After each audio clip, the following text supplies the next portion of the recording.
ఆ దేవుడు దిగొచ్చి అరే బాబు కులాలనేటివి లేవురా మనుషులంతా ఒకటేరా అని చెప్తే అట్లా చెప్పిన దేవుణ్ణి కూడా ఒక్కటే దెబ్బకు చంపేసి ఆ దేవునికి రాక్షసుని పేరోటి పెట్టి ప్రతి ఏడాది దాన కార్యం చేస్తారు కావచ్చి మనుషులు.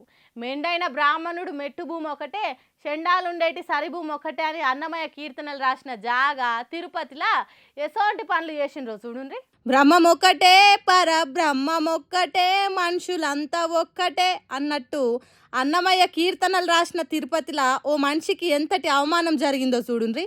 ఓ దళిత అసిస్టెంట్ ప్రొఫెసర్ కుర్చీల మీద కూర్చోవద్దని ఇగో ఇట్లా కింద కూర్చొని పని చేసుకునే తట్టి చేసిండ్రు. ఇది దళితులను కాదు అందరూ సమానమని చెప్పిన అన్నమయ్యనే అవమానించినట్టు కాదా? Sri Venkateswara veterinary university dairy technology అనే కాలేజీలా రవివర్మ అనే గీ అన్న అసిస్టెంట్ ప్రొఫెసర్గా పనిచేస్తున్నాడట. మరి ఆ కాలేజ్ ప్రిన్సిపల్ గానికి ఏం తెలివి ఉన్నదో, వాడు ఎట్లా ప్రిన్సిపల్ అయిండో, వాడు పుస్తకాలు ఏం చదివిండో, సమాజాన్ని ఏం చదివిండో కానీ రవివర్మది తక్కువ కులమని వాని ముంగట కుర్చీలో కూర్చోవద్దన్నట్టు చేసిండట. కొన్నొద్దులు సెలవులు తీసుకొని మళ్ళీ కాలేజీకి వచ్చి చూస్తే తన కుర్చీలు టేబుళ్ళు లేవట. ప్రింటరు కంప్యూటరు కాగితాలు షెల్లా చెదురుగా పడేసిండ్రట. ఎందుకు ఇట్లా అయిందని అడిగితే సమాధానం చెప్పలేదట. రవివర్మ అన్న వీసీని కలిసి నేను దళితుణ్ణి కాబట్టి కుర్చీలు టేబుల్ తీసేసి అవమానం పాలు చేస్తున్నారని చెప్పిండట.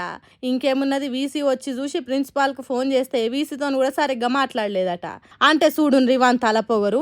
మనుషులను కులాలను బట్టి తక్కువ చూసే బల్బ్ ఎట్లున్నదో అసొంటి సమాజం గురించి తెలియని సామాజిక జ్ఞానం లేని దద్దమ్మ ప్రిన్సిపల్ గారిని సస్పెండ్ చేయాలని అంటుర్రు దళిత సంఘాలోళ్ళు. ఎంత చదువుకున్నా ఎంత పెద్ద స్థాయికి చేరుకున్నా ఇట్లా కులాన్ని బట్టి అవమానం పాలు చేసుడు ఈ దేశంలో ఇంకా పోకపోనందుకు సిగ్గుపడాలి అని అంటుర్రు. ఈ దేశంలో నుంచి కులాన్ని తీసేసుడు ఆ దేవునితోని కూడా కాదు, ఇసొంటి ప్రిన్సిపల్స్ ఉన్నంత కాలం అని అనుకుంటా పొట్టు పొట్టు తిడుతున్నారు. ఇట్లా చేసిన ప్రిన్సిపల్ కానీ ముచ్చటెరికైన జనాలంతా.